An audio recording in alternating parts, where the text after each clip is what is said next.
The next morning, she wakes up as Rob Schneider and tries her best to hide it. She tells April while disguising her now manly voice to meet her in the stadium. Gotta believe me! I'm warning you! Please, I'm Jessica!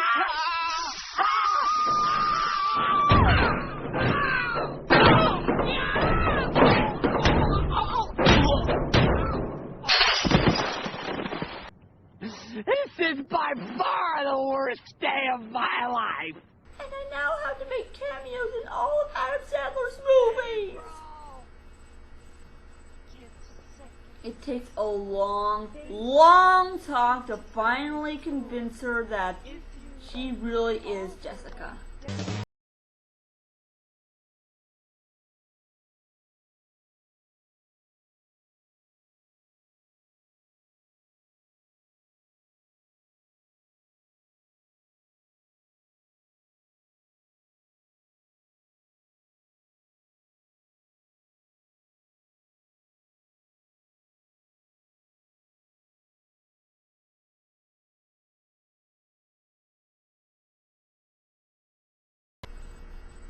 April then invites the rest of Jessica's friends over to her house to discuss what has happened.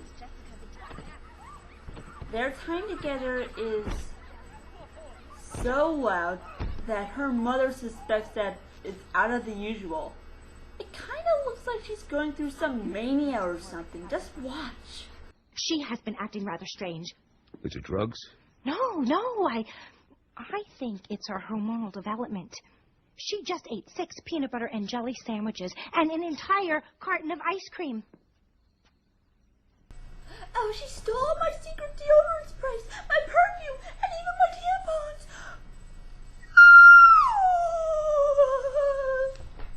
So they track down a suspect who might be responsible for Jessica's body change. They then stop by the satanic girl who gave them a hint of who might be responsible. Latin-based form of witchcraft. It originated in Africa and then eventually made its way to Cuba and Brazil.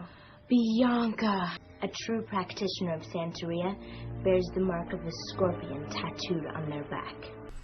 Okay, why do they think Bianca would have the scorpion tattoo on her back, if that's what the prophecy or legend says? And what gives? Okay, so they go to the club that Bianca hangs out at. Surprising that even lets minors in. And look, Schneider even buys the underage girls drinks without the bartender even noticing. Well, other people would have seen this, though. If so, they would have been kicked out. But I'm getting way too over my head. So then Bianca appears. Now get ready for the worst dancing you've ever witnessed. Right here. What is your specialty? What will you be doing for us today? All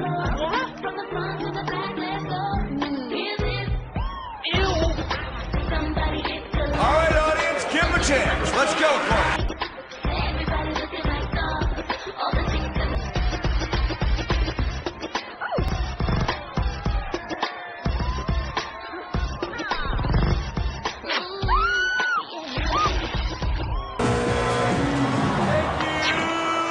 Corky.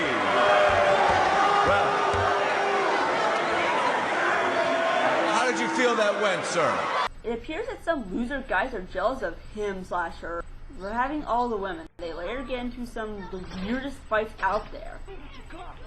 Wow, a cat scratch fight. You're so tough. I once knew a prissy bitch who fought like that, but I ended up kicking her own ass. What's he doing? Some kind of tight queer dope.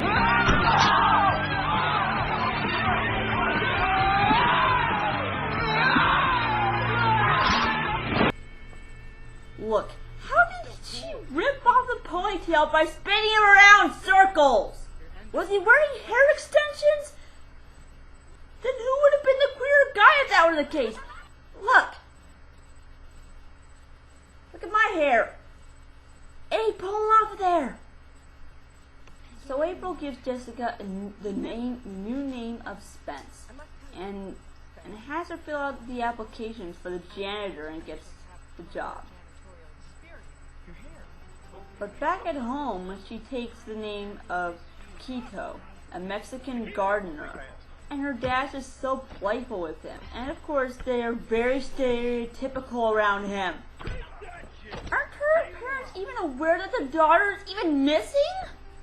I bet there's got to be missing posters posted throughout town and the police looking all over for her. What heartless idiots! As the friends continue to look for her body, they find the source to be fucking witchcraft! Duh. You could probably just ignore the elephant in the room for a little while longer while they're at it. They then find the gold earrings on an Wicca site. Wow, it looks like two animals humping each other.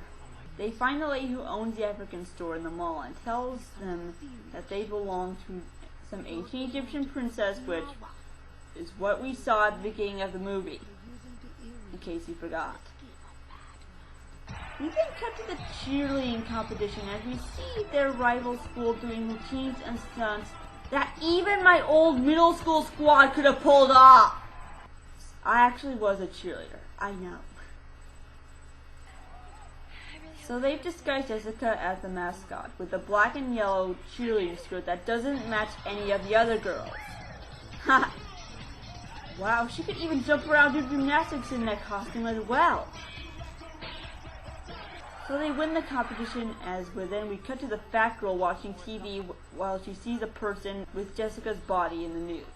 Then the prom comes and April has Jessica as a date this time to cover it up. But the principal finds out that the janitor she just hired is a criminal, so she calls the police to go look for him. As the girls find the strip club the man with her body now works at. As it turns out, he really has some serious financial problems, hogging all those money. I want to dance from you. Yeah. Smart. So dancing naked must be fun, huh? Yeah, sure. Why wouldn't it be? Where do you keep your weed, though?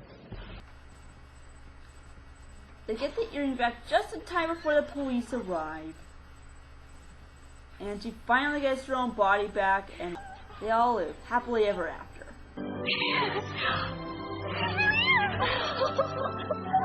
Now I wish to ruin this romantic moment for you right now.